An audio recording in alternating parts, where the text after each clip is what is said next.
제주 베이스캠프 교회 생명의 삶 아침 묵상에 오신 여러분들 진심으로 환영하고 축복합니다. 저는 제주 베이스캠프 교회를 섬기고 있는 김원규 목사입니다. 오늘 이 아침에 함께 하실 말씀은 마태복음 8장 1절에서 17절까지의 말씀입니다. 마태복음 8장 1절에서 17절까지의 말씀, 우리 계시된 하나님의 말씀 다 같이 한 목소리로 함께 하도록 하겠습니다. 예수께서 산에서 내려오시니 수많은 무리가 따르니라. 한 나병 환자가 나와 절하며 이르되 주여 원하시면 저를 깨끗하게 하실 수 있나이다 하거늘 예수께서 손을 내밀어 그에게 대시며 이르시되 내가 원하노니 깨끗함을 받으라 하시니 즉시 그의 나병이 깨끗하여진지라. 예수께서 이르시되 삼가 아무에게도 이르지 말고 다만 가서 제사장에게 내 몸을 보이고 모세가 명한 예물을 드려 그들에게 입증하라 하시니라. 예수께서 가버나움에 들어가시니 한 백부장이 나와 간구하여 이르되 주여 내 하인이 중풍병으로 집에 누워 몹시 괴로워하나이다. 이르시되 내가 가서 고쳐주리라. 백부장이 대답하여 이르되 주여 내 집에 들어오심을 나는 감당하지 못하겠사오니 다만 말씀으로만 하옵소서. 그러면 내 하인이 낫겠사옵나이다. 나도 남의 수하에 있는 사람이요 내 아래에도 군사가 있으니 이더러 가라 하면 가고 저더러 오라 하면 오고 내 종더러 이것을 하라 하면 하나이다. 예수께서 들으시고 놀랍게 여겨 따르는 자들에게 이르시되 내가 진실로 너희에게 이르노니 이스라엘 중 아무에게도 너희에게 이르노니 동서로부터 많은 사람이 이르러 아브라함과 이삭과 야곱과 함께 천국에 앉으려니와 그 나라에 본 자손들은 바깥 어두운 데 쫓겨나 거기서 울며 이를 갈게 되리라.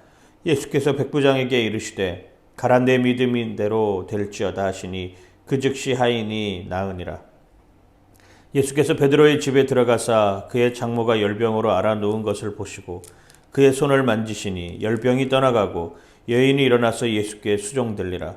저물매 사람들이 귀신 들린 자를 많이 데리고 예수께 오거늘 예수께서 말씀으로 귀신들을 쫓아내시고 병든 자들을 다 고치시니 이는 선지자 이사야를 통하여 하신 말씀에 우리의 연약한 것을 친히 담당하시고 병을 짊어지셨도다 함을 이루려 하심이었더라.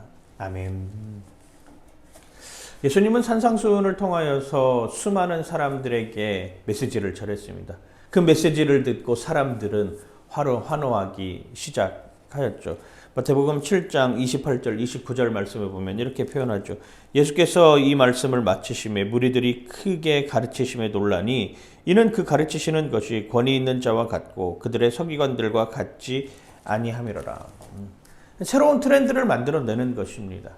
기존에 있었던 과거로부터 그냥 전통적으로 내려오던 관습과 습관에 젖어서 신앙생활하던 이들에게 센세이션을 일으키는 것이죠. 주님의 산상수훈을 통해서 하셨던 한 구절들이 우리가 그동안 신앙생활하면서 우리는 너무 율법에 얽매여 있었구나. 우리는 세상의 이치와 가치를 깨닫지 못하는 삶이었구나. 하나님은 우리에게 너희는 먼저 그의 나라와 그의 의를 구하라. 그리하면 이 모든 것을 다 너희에게 더하시리라 말씀하셨는데 그 말씀에 우리가 올바르게 살아가지 못했구나. 남을 대접하는 대로 너희도 남을 대접하라라고 대접받기를 원하는 삶이 아니라 오히려 대접하고 사랑하는 삶으로 살아야 된다라고 하는 것을 우리에게 끊임없이 보여주었던 그 산상수훈의 주옥 같은 메시지가 끝났습니다. 사람들은 흥분에 차기 시작했습니다. 그렇다. 저분이 진정 하나님의 아들 예수 그리스도, 저분을 믿고 따라가는 삶을 살아야 되겠구나라고 말이죠. 그러면서 수많은 사람들이 몰려들기 시작하였습니다. 그때 한 나병 환자가 예수님 앞에 나옵니다. 여러분 상상을 해보십시오. 지금도 마찬가지로 나병에 걸린 사람들은 바깥 출입을 잘 하지 않습니다. 따로 동떨어진 곳에 살죠. 사람들과의 왕래와 접촉은 하지 못합니다. 구약에서도 레위기를 통해서 우리에게 알려주는 것처럼 나병에 걸렸다라고 하는 것은 부정하다 이렇게 이야기를 합니다. 나병이 나을 때까지 동굴에 숨어서 지내야 되는 상황이죠. 자신의 힘으로 그 나병조차 해결할 수 없는 여건에 놓여 있게 되는 것이 바로 나병 환자들이 가지고 있는 고충이라고 하는 것입니다. 그 고충은 이루 말할 수 없죠. 가족과 동떨어져서 격리된 삶을 살아야 되는 것이죠. 눈이 빠지고 코가 문드러지고 입술이 터지고 손가락 발가락이 조금씩 사그러 들어가면서 결국 없어지게 되는 이러한 극심한 병에 노출되어 있다라고 하는 것입니다. 얼마나 민망하겠습니까? 얼마나 부끄러웠겠습니까? 얼마나 다른 사람들에게 피해를 끼친다라고 하는 생각으로 자기 자신을 드러내지도 못하는 이런 삶을 살았겠습니까? 요즘 우리도 마찬가지 아닙니까? 코로나 바이러스라고 하는 이 전대미문의 사건 가운데 만약에 확진이라고 된다고 생각을 해보십시오. 뭐 일을 못하는 것은 뭐 당연한 일이고 다른 사람 접촉한 사람들조차도 그 사람들에게 다 코로나 바이러스 검사를 받게 하는 여건을 짊어지는 것이고 병원에 있으면서도 그 삶이 온전하겠습니까? 불안하죠. 뭐 나중에 다 낫는다고 해도 계속해서 폐에 연기가 차는 것 같은 스모그 현상이 나타나고 머리가 어질어질한다고 하는 부작용들도 볼 수 있고 그리고 지금도 수많은 사람들이 코로나 바이러스에 걸려서 그걸 이겨내지 못하고 죽음으로 달려가는 삶을 살아가는 여건이죠. 얼마나 불안하겠습니까? 그 불안한 나병 환자가 지금 예수의 소문을 듣고 왔어요. 마가복음의 표현에 의하면 이 나병 환자를 예수님 불쌍히 여기셨다라고 하는 이런 표현까지도 쓰고 있습니다. 그리고 그 나병 환자에게 주님 이야기를 합니다. 그런데 그 이 나병 환자가 예수님께 나와와서 하는 말 중에 정말 우리가 머릿속으로 새겨야 하는 이야기가 있어요. 보세요. 8장 2절인데 한 나병 환자가 나와 절하며 이르되 주여 원하시면 저를 깨끗하게 하실 수 있나이다 하거늘. 예수님, 저 나병에 걸렸어요. 저 낫기 원합니다. 낫게 해주세요. 이렇게 단도직입적으로 이야기하는 것이 아니라 주님이 원하시면 제가 나음을 입을 수 있을 것 같습니다. 참 겸손한 표현이죠. 사람이 말할 때 이렇게 겸손한 표현으로 해야 되는 것 아니라 다짜고짜 와가지고 소리를 지르고 발로 차고 네가 하네 마네 이렇게 하기보다는 사랑하는 마음을 갖고 이야기를 해야 되는 것 아니겠습니까? 어제도 무슨 어디 층간소음에 관한 이야기를 뉴스에서 하는 걸 보았는데 이분이 얼마나 화가 나고 이분이 얼마나 분한 감정을 사그러뜨리지 못하냐면 집에 사람이 없는데도 불구하고 소음이 난다라고 생각을 하고 집 밖에 있는 막 쓰레기통을 발로 차는 이런 일들까지 보여주고 있었습니다. 참 안타깝더라고요. 얼마나 자기 스스로의 분노, 감정을 이기지 못하면 그렇게까지 할까?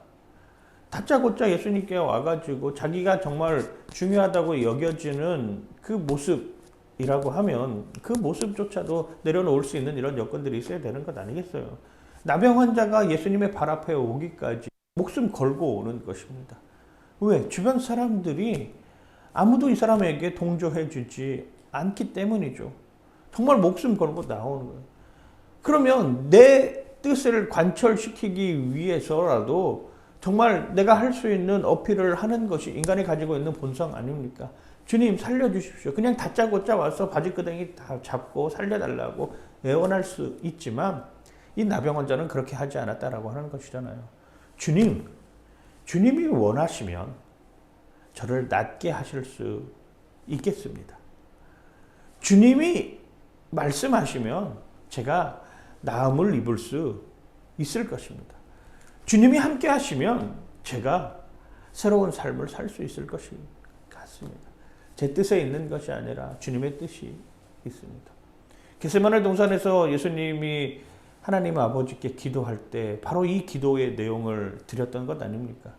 하나님, 할 수만 있다면 이 잔을 옮겨주십시오.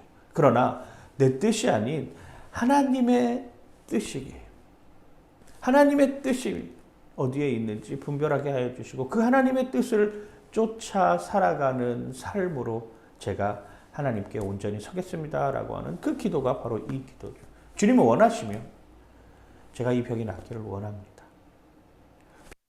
나지 않는 것하고 병이 낫는 것하고 물론 병이 더 나으면 좋죠. 그러나 병이 낫지 않음에도 불구하고 이것이 하나님의 뜻이라고 한다고 하면 병이 낫지 않은 채로 하나님께 영광 돌릴 수 있는 이러한 믿음이 오히려 참 믿음이죠. 병이 나으면 믿음이고 병이 나으면 믿지 않는 것이 아니라 병이 나은 상관에도 병이 낫지 않은 모습 속에서도 하나님은 언제나 옳습니다라고 하는 그러한 모습들이 나타나면 그게 진정한 참 믿음으로 갈 수 있는 첫 번째 요소라고 하는 것이죠. 내 뜻이 아닌 하나님의 뜻을 구하는 모습. 두 번째는 백부장이 나옵니다. 로마 군인이죠. 백부장이라고 하는 사람이 어떤 사람입니까? 그렇습니다. 100명의 군사를 거느리고 있는 군대입니다. 여러분, 지금도 마찬가지잖아요. 나라와 군대는 하나입니다. 특별히 공산국가 같은 경우에는 더더욱이 그렇죠. 나라가 곧 군인이라고 하는 이런 관계가 성립되는 것이죠. 즉 군대라고 하는 것은 군인이라고 하는 사람들은 국가에 충성하는 충성을 다짐하는 이런 사람입니다. 나라가 존폐의 위기에 빠졌을 때, 나라가 전쟁의 위기에 처해 있을 때 가장 먼저 선봉에 서서 적들을 제압하는 그 선봉 부대가 바로 군인들 아니겠습니까? 그 군대의 백부장이라고 하면 로마 사람 중에서도 당연히 시민권자였겠죠. 당연히 로마 사람들 중에서도 뽑히고 뽑힌 사람 이야기 아니겠습니까? 사람 뽑는 데 있어서 그냥 아무나 너 군대 백부장 해라 이렇게 하지 않습니다. 그 사람이 가지고 있는 성품도 봐야 되죠. 그 사람이 가지고 있는 리더십도 봐야 되죠.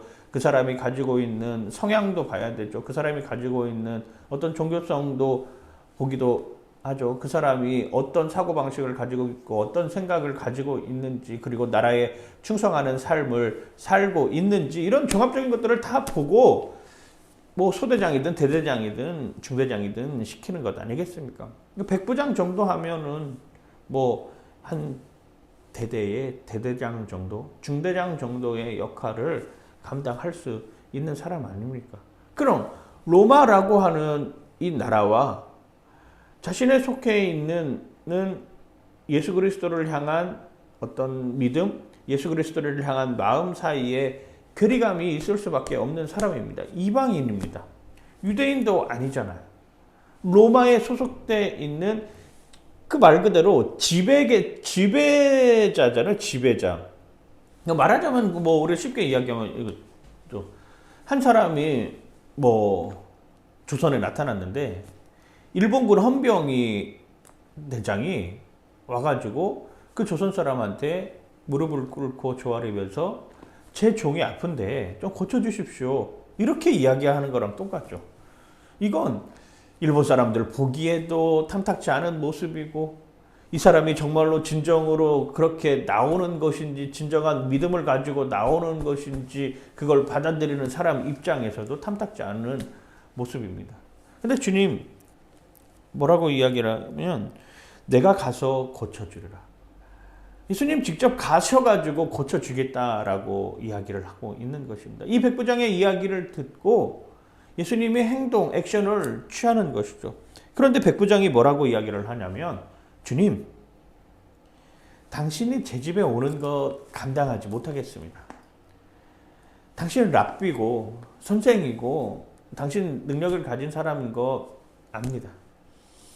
주님, 말씀만 하시면, 그 말씀만 하시면 어쩌면 병이 나을 수도 있을 것 같습니다 라고 하는 그 믿음을 보여주는 거예요.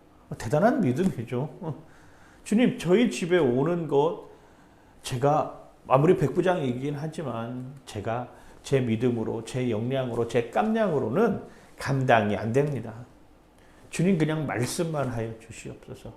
그러면 병이 나은 줄로 믿겠습니다 라고 하는 것이죠. 보세요. 백부장이라고 하는 지배계층의 사람이 피지배계층에 있는 사람에게 머리를 조아리는 것부터 시작해서 자신이 데리고 있는 종에게 관심을 가지고 있는 사람, 그리고 더불어서 우리 집에 예수님이 오는 것조차도 자신은 감당할 수 없다라고 하는 이 겸손한 마음, 주님 말씀만 하여 주시면 그 말씀으로 내 종이 살아나겠습니다 라고 하는 이러한 믿음을 가진 사람이 바로 이방 사람, 로마 군대의 백부장이었습니다. 얼마나 대단한 사람입니까? 그리고 실제로 주님 말씀으로 인하여서 병이 낫습니다. 그리고 예수님께서 그 이야기를 듣고 뭐라고 이야기를 하시냐면 8장 10절에서 13절까지 내가 진실로 너에게 이르노니 이스라엘 중 아무에게서도 이만한 믿음을 보지 못하였노라. 또 너희에게 이르노니 동서로부터 많은 사람이 이르러 아브라함과 이삭과 야곱과 함께 천국에 앉으려니와 그 나라의 본자들은 바깥 어두운 데 쫓겨나 거기서 울며 이를 갈게 되리라.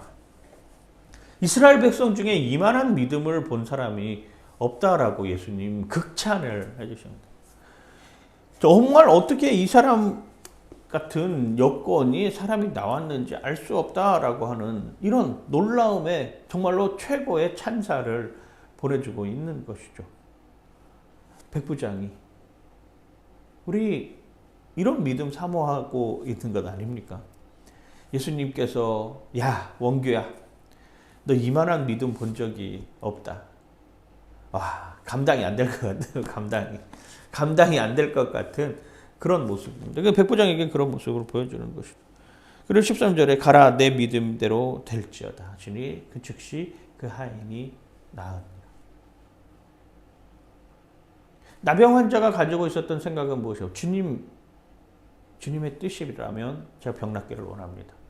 백부장이 가지고 있었던 마음은 무엇인가요? 주님 말씀만 하시면 내 종 하인이 병이 낫겠습니다 라고 하는 그 이야기를 하고 있는 거예요. 내 편에서 항상 서 있는 것이 아니죠. 상대방 편에서 서 있는 것입니다. 그리고 세 번째 또 한 장면이 나옵니다. 베드로의 장모가 열병에 걸려서 알아 누웠다라고 하는 것이죠. 이 사실로 미뤄봤을 때 베드로는 결혼하였다라고 하는 것을 볼 수 있는 것이죠. 베드로의 장모가 열병이 나서 누워 있습니다. 예수님이 오셔서 손을 만지시니 열병이 떠나가고 여인이 일어나서 예수님께 수종을 들었다라고 표현을 하고 있는 것이죠. 베드로 장모는 사실 아무것도 한 일이 없습니다. 아파서 그냥 누워 있는 거예요. 근데 예수님이 직접 찾아오셔가지고 손을 얹고 안수하시고 기도하시니 병이 낫다라고 하는 것입니다.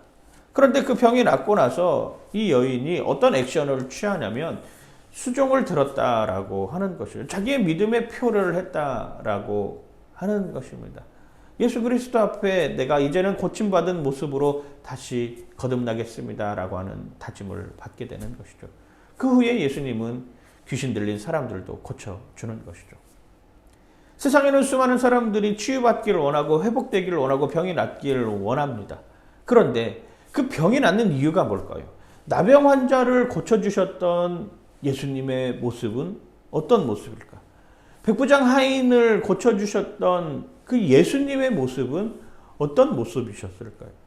베드로의 장모가 열병에 걸려서 누워있는데 그 베드로의 장모의 열병을 고쳐준 예수님은 어떤 모습이었습니까?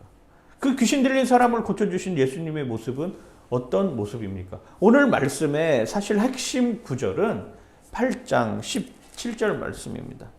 우리 마태복음 8장 17절 말씀 한 번 더 같이 읽어보겠습니다. 시작.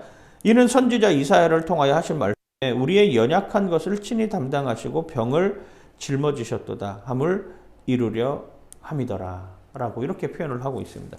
이사야 53장 1절에서 5절까지의 말씀을 다시 한번 읽어보면 이렇게 표현을 하고 있는데 우리가 전한 것을 누가 믿었느냐? 여호와의 팔이 누구에게 나타났느냐? 그는 주 앞에서 자라기를 연한 순 같고 마른 땅에서 나온 뿌리 같아서 고운 모양도 없고 풍채도 없은즉 우리가 보기에 흠모할 만한 아름다운 것이 없도다. 그는 멸시를 받아 사람에게 버림받았으며 간고를 많이 겪었으며 질고를 아는 자라 마치 사람들이 그에게 얼굴을 가리는 것 같이 멸시를 당하였고 우리도 그를 귀히 여기지 아니하였도다. 그는 실로 우리의 질고를 지고 우리의 슬픔을 담당하였거늘 우리는 생각하기를 그는 질병을 받아 하나님께 맞으며 고난을 당한다 하노라. 그가 찔림은 우리의 허물 때문이요 그가 상함은 우리의 죄악 때문이라. 그가 징계를 받음으로 우리는 평화를 누리고 그가 채찍에 맞음으로 우리는 나음을 받았도다. 마태복음 8장에 나와 있는 예수님의 모습과 이사야 53장에 나와 있는 예수님의 모습은 여러분 어떤 모습이라고 생각이 되십니까? 나병 환자의 입장에서는 예수님은 떠오르는 라이징 스타일. 백부장의 모습 속에서도 예수님은 수많은 사람들의 병자를 고쳐주는 사람들이었습니다. 베드로의 장모도 마찬가지였죠. 열병이 나은 것처럼 수종 들고 귀신 들린 사람들도 귀신이 내어 쫓고 나서 다시금 주님께 돌아오는 이런 삶의 여정.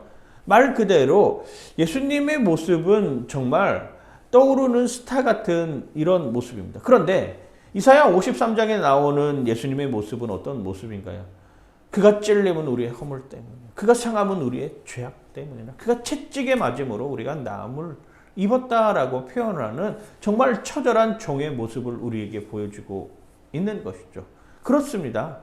예수님의 정말 진정한 모습은 나병 환자가 백부장이 베드로의 장모가 귀신 들린 사람들이 병을 고침을 받음으로 인하여서 우리가 우러러보는 그런 대상이 아니라 십자가의 질고를 지고 가는 하나님의 어린 양으로 보여야 된다라고 하는 것이죠. 예수님은 나병 환자의 그 나병을 친히 담당하셨다라고 하는 것이죠. 백부장 하인의 종의 그 중풍병을 친히 담당하셨다라고 하는 것입니다. 베드로 장모의 열병을 친히 담당하셨다라고 하는 것이죠. 귀신 들린 사람들의 그 귀신 들린 모습을 친히 담당하셨다라고 하는 것입니다. 그리고 그 담당하시고 그걸 가지고 십자가 앞에 내놓는 것이죠. 그렇습니다. 병이 낫고 안 낫고는 둘째 문제죠. 내가 고침을 받느냐 고침 받지 않느냐라고 하는 것은 둘째 문제입니다. 내가 예수 그리스도를 정말 십자가에서 나를 위해 달려주신 그 예수 그리스도로 믿느냐 믿지 않느냐, 이게 참 믿음이냐 거짓 믿음이냐로 밝혀지는 것이죠. 세상에 수많은 사람들이 병 나음을 받고 간증하는 사람들이 얼마나 많이 있습니까? 그런데 그 간증하는 사람들이 결국에 넘어지는 이유가 무엇입니까? 내가 나았다라고 하는 거잖아요. 내가 나았다. 내가 했다. 내가 이렇게 되었다. 내가 어찌 되었다라고 자기를 드러내는 삶으로 가는 것이죠. 예수님은 나병 환자에게도 이야기를 합니다. 야, 아무에게도 알리지 말고 조용히 가서 제사장에게 보이고 너의 고침을 고하고 그리고 하나님께 감사의 예물을 드려라 라고. 백부장 하인을 고친 다음에서도 사람들에게 이야기를 이만한 믿음을 본 적이 없다. 너희들도 이런 믿음으로 살았으면 좋겠다라고 하는 것이잖아요. 베드로의 장모님을 고쳤을 때도, 귀신 들린 사람들을 고쳤을 때도 내가 했어. 내가 다 이루었어. 야, 그러니까 너희들 나만 따라와 라고 이야기를 하는 것이 아니라 오히려 잠잠히 묵묵히 십자가를 지고 가는 그 여정을 우리에게 보여주고 있는 것입니다. 마태는 그걸 알려주고 싶었던 것이죠. 유대인들에게 복음의 메시지를 쓰면서 예수 그리스도는 물론 병도 고칠 수 있고 물론 세상에 있는 모든 일들도 할 수 있고 이적과 기사도 보여주고 있지만 그것보다 더 중요한 것은 예수 그리스도께서 우리의 모든 죄를 담당하고 친히 십자가에 달려 죽으셨다라고 하는 그 이사야 선지자의 고백을 똑같이 가지고 오면서 결국 현상에 집중하는 것이 아니라 십자가를 바라보는 삶을 살아라. 현상에 집중하는 삶으로 살아가는 것이 아니라 예수 그리스도의 십자가를 바라보는 삶으로 살아라라고 고백하고 있는 것입니다. 수많은 무리들이 줄지어 그분을 보기 위해 따르네. 평범한 목숨이신 그분 앞에 모든 무릎이 꿇어 경배하네. 모든 문제들 하나하나 죽음까지도 힘을 잃고 생명의 근원 되신 예수 이름 앞에 모든 권세들 굴복하네. 예수 이름 높이세 능력의 그 이름 예수 이름 높이세 구원의 그 이름 예수 이름을 부르는 자 예수 이름을 믿는 자 예수 이름 앞에 나오는 자 복이 있도다. 그렇습니다.